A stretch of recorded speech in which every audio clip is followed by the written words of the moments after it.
When God put that Revelation 12 sign, the sign of the woman in the starry heavens in 2017, for me, that was an indicator and a clue that we're to start decoding the book of Revelation with Revelation chapter 12. So that's what I did. That's the very first chapter that I did in this series on teaching Revelation chapter by chapter. When we look at prophecy, it's not written in chronological order. There's a different kind of arrangement, there's a different kind of order, and it's not the one that we're used to, especially if we're in a Western society. So what I've done here is I've basically put up the Revelation 12 framework of the timeline of events that pretty much every other chapter of Revelation can be inserted into this basic framework. So it starts with the Revelation 12 sign right here.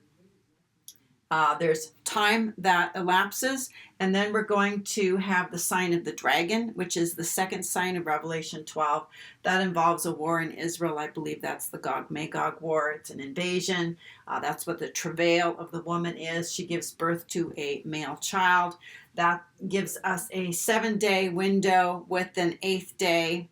7 days that the child is identified as a male child, and then on the 8th day it's presented to God. That's the first rapture, where we see the child caught up to God and to his throne, and we see the 24 elders then, kings and priests, people who are going to rule with Christ, who is the man-child, who is going to rule all nations with the rod of iron.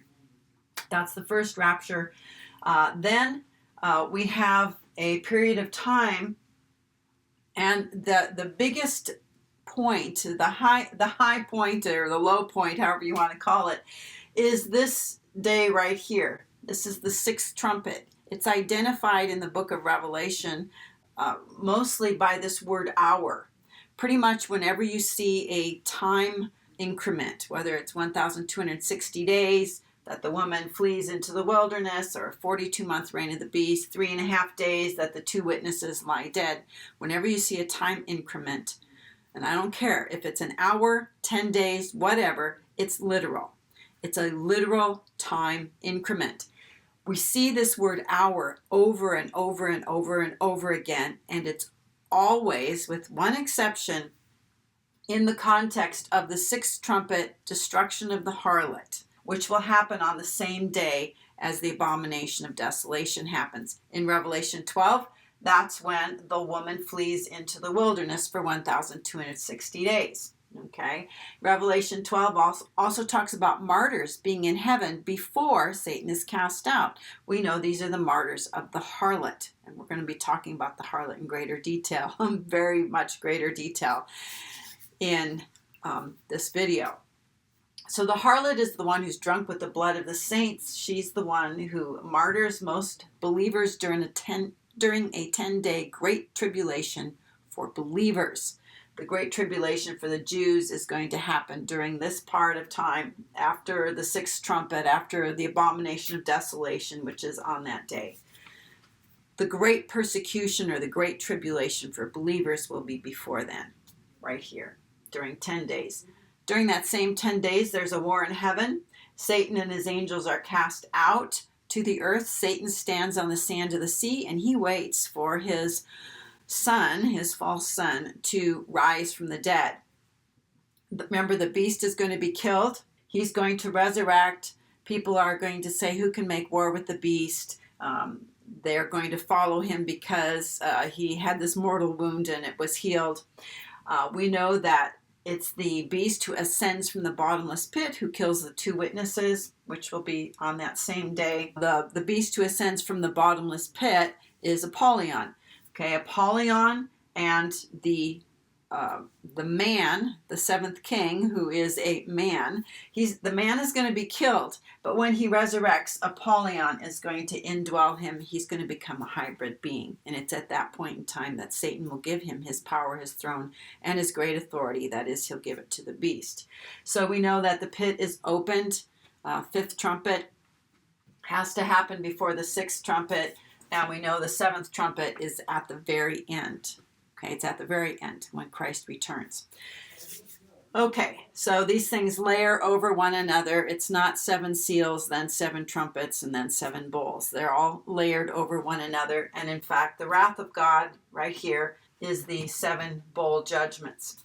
Okay, we talked about the 144,000. They're sealed back here. Okay, that's when we hand off our ministry to them. There's this overlap. Okay, and they're going to be here during this time of seals and trumpets, and the pit is opened, all of that, but they're sealed so that the entities who come from the pit can't hurt them. And some of them will be martyred during that 10-day martyrdom, but they will still be kings and priests. Those among the 144,000 who survive this martyrdom, they will also be raptured into heaven right here. So the day that Satan is cast out, the 144,000 go up. There are already martyrs in heaven. There's already the 24 elders in heaven. In fact, almost all Christians are already in heaven by this point here. And I believe that beast will be killed on Passover. Satan will be cast out, and the beast will resurrect. The 144,000 will go into heaven on first fruits.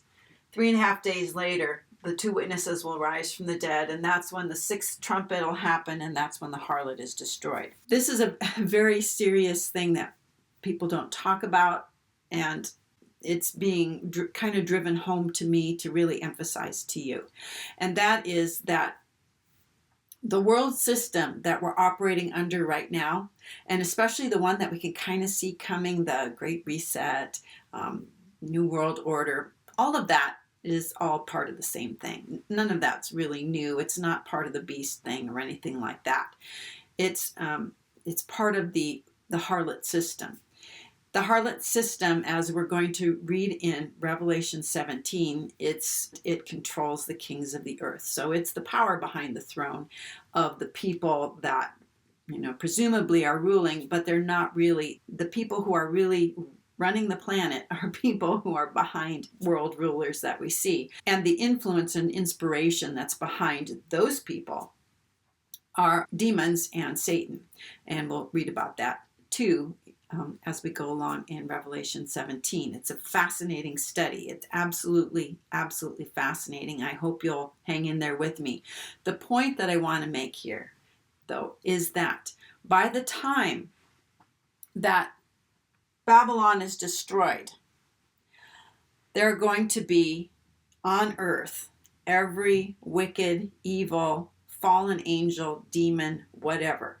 They're all going to be released and let go of from wherever they're at. So we know that during the sign of the dragon, 1/3 of the angels are going to be coming to the earth, trying to prevent that child from being caught up, trying to prevent the transfer of ministry from us, as predominantly Gentile believers, to the 144,000. It's going to go from Gentile back to Jews again. We're going to be handing off the ministry, the changing of the guard, as it were. We don't leave, and then there's this space of time when there's this big nothing.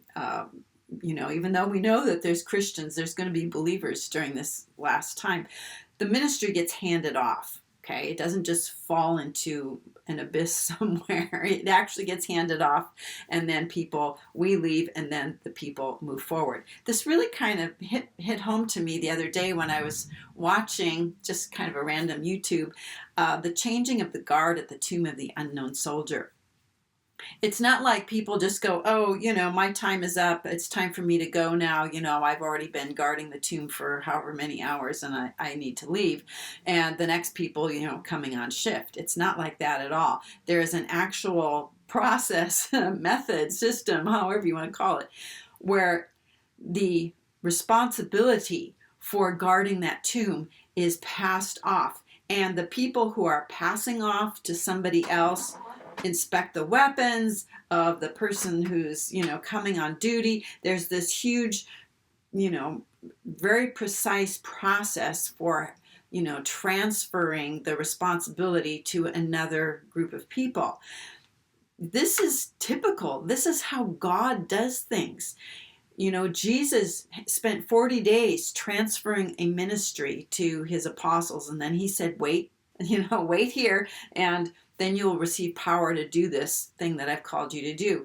With Elijah and Elisha, there was a transfer of ministry. And I think during that time when Elisha and Elijah were walking together, visiting the sons of the prophets, eventually what Elijah told Elisha was, if you see me go, you get the double portion. This transfer of ministry. That is, the double portion meant that Elisha was now going to take Elijah's place as the leader of the schools of the prophets. Okay, it was a transfer of ministry. This is typical. This is how it happens. You don't just have this, one ministry ends and then there's this time when you don't, there's no handoff, no passing of the baton, nothing. That is not how it works. And in Satan's kingdom, there's always a passing of the baton too. It may not be as sweet as it is with us as believers, during this transfer of ministry, during the 7 days before we leave on the 8th day. That's what the symbolism of 7 days with an 8th day is all about. It's also with the leper, it's with the priest, it's with this baby. It's during the Feast of Tabernacles, 7 days with an 8th day, a feast of joy and celebration of people living in temporary buildings till they go to their real home on the 8th day. I've done videos on that.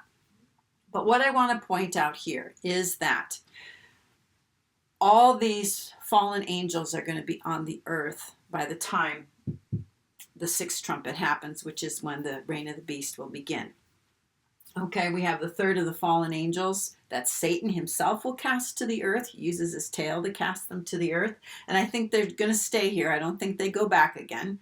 And then we have the pit being opened at the 5th trumpet. That's when all the watchers, that is, those sons of God who went into the daughters of men prior to the flood, they're kept in chains in darkness, being tormented until the time of the end. They're going to be released.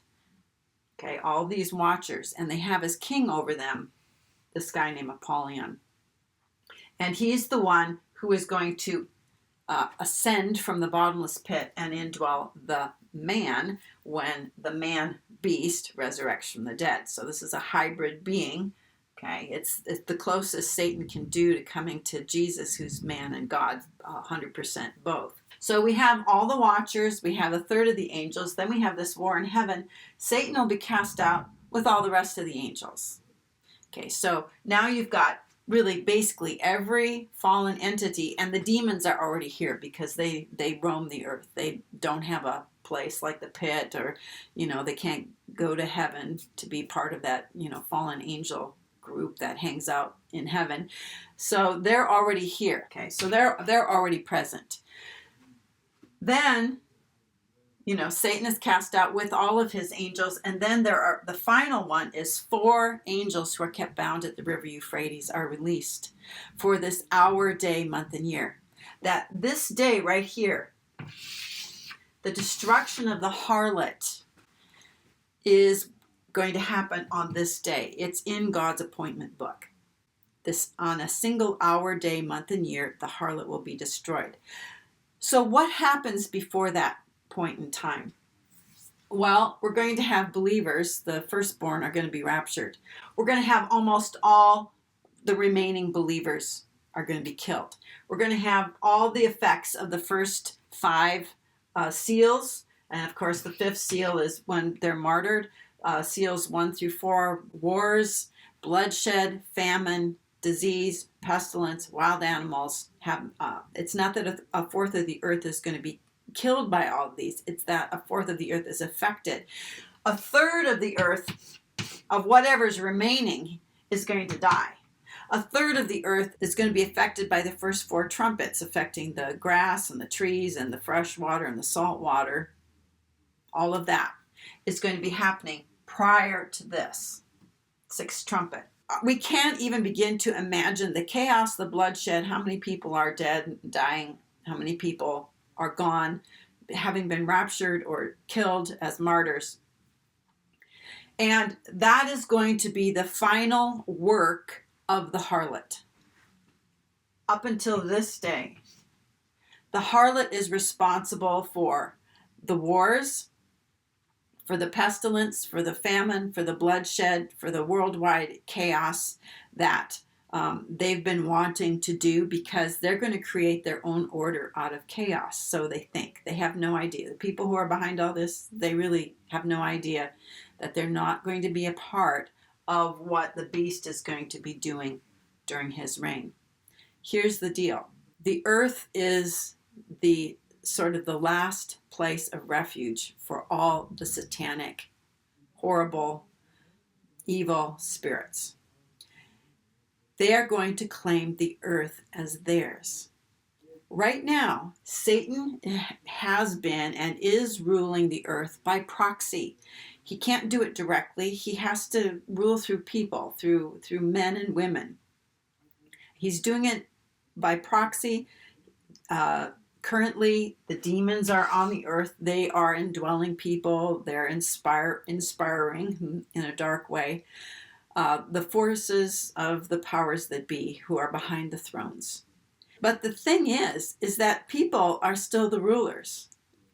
This is all people driven, and people have to cooperate with Satan. They have to say yes to him in order for Satan's plan to work. The plan is to wipe out people. That's Satan's plan. Satan's plan is to wipe out people, and the powers that be want to get the earth's population down to a manageable number. Satan has a plan, though, that's different than the harlot plan, the New World Order, Great Reset plan. It's different. Actually, Satan wants to get rid of the by proxy thing. Satan rules by proxy right now because he doesn't have a man. He rules by proxy through humans. Once the sixth trumpet sounds, and once the beast is killed and resurrected and now indwelt by Apollyon, there's going to be a handoff.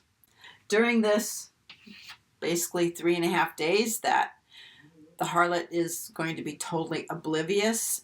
She thinks, this cabal thinks that they're about ready to, come on the world scene and, partner up with the beast, and, they're going to have a great, rule. It'll just be great. They have no idea that they are being forced into, or they're going to be participants in a very unwilling handoff.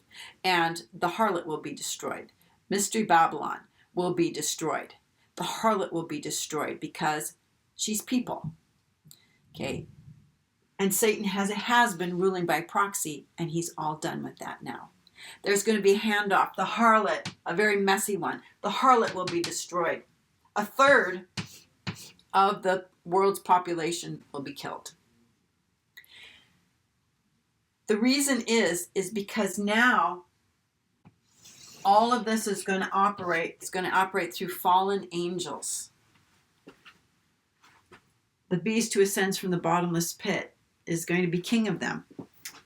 Okay, and Satan is going to give his power, his throne, and his authority to the beast, who's going to rule. And now this is not going to be people-oriented. This is not going to be people-friendly. In fact, they're going to want to phase out the whole human race here. And you have to become a hybrid, made in the image of the beast, who is a hybrid being. The spirits of these fallen entities back here are going to want to indwell other people, making them not human anymore, just like before the flood.